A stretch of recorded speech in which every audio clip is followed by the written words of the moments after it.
Welcome back to the channel. Today I'm talking about photography in public places that you may not necessarily be able to take photographs legally. I have seen many discussions in the comments about whether a place is public or private, and therefore where you automatically can or automatically cannot take photographs or take videos, because there is some disagreement which I hope to clear up today. But first of all, if you're new to me, I'm a barrister who really enjoys helping you understand law, so please hit that subscribe button and the bell icon, because then you receive notifications of new videos which I release every day, and I do live streams at least once a week, and I answer more of your questions over at Black Belt Secrets, my sister channel, which is also linked below. So if you didn't catch my earlier video on photography in public, I will link that below as well.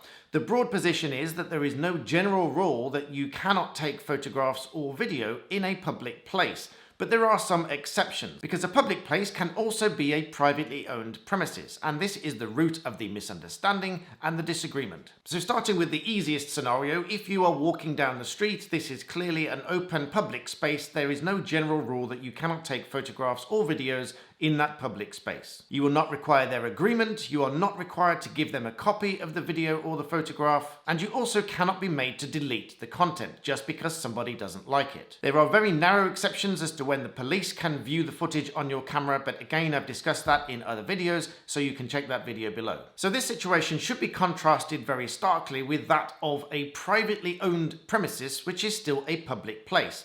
Many people misunderstand that a private premises can be a public place, but that is because members of the public are allowed access to this place, and the most obvious example is a shop or a shopping centre.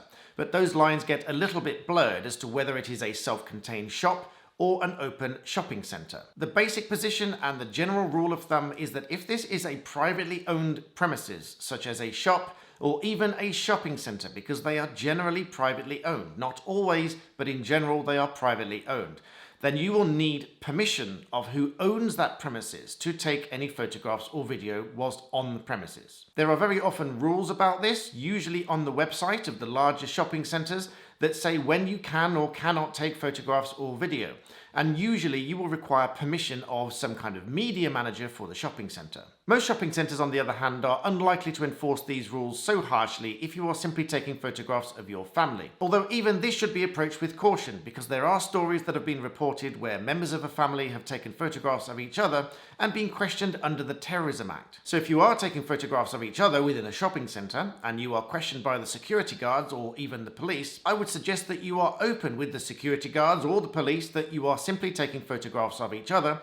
Show them the photographs and simply explain that these are your own memories and they're not taken for any other purpose. You have very little argument against this, because most shopping centres, as I said, will have a no photography rule throughout the premises. Although, just to be clear, in such situations neither security officers nor the police have an automatic right to inspect or examine or delete or confiscate your camera equipment or photographs. And there has also been lots of discussion and disagreement about privacy issues, about taking photographs even in a wide open public space. But the Court of Appeal has made this clear, that photographing someone engaged in everyday activities, such as walking down the road, can still give rise to privacy issues. And that person may well have a right to privacy. It all depends on the circumstances. So in most cases and most situations, it will depend on all of the circumstances of the particular case. For example, if you are in a shopping mall which is clearly privately owned and heavily restricts photography and videos of any kind, but let's say you are subject to some kind of attack or mugging, or someone else is subject to some kind of attack or mugging, or some other kind of crime that really does need to be documented, all of these facts are going to be relevant when you start taking photographs or videos of this situation. This will be a very stark contrast to just sitting down and filming somebody inside a shopping mall when there's no other clear reason to be doing so. Similarly, as I said earlier, if you are simply taking photographs of yourself, selfies of your family to document your shopping day out, it is unlikely that anyone is going to complain about this, unless of course you're capturing other people within the photographs and they object, complain to security, and then they tell you that photography is banned in the premises. So I hope that provides a useful explanation as to why a public place may also be privately controlled and therefore impose restrictions on photography and videos whilst on the premises. And as I often say, and you can see from these examples, it always depends on all of the circumstances, and no particular case is going to be identical to any other. And with that in mind, please be mindful when you're taking photographs and videos in a public place and consider whether or not it is a private premises, else you might get yourself into difficulties. And in the meantime, thank you for watching, and remember, stay humble and subscribe.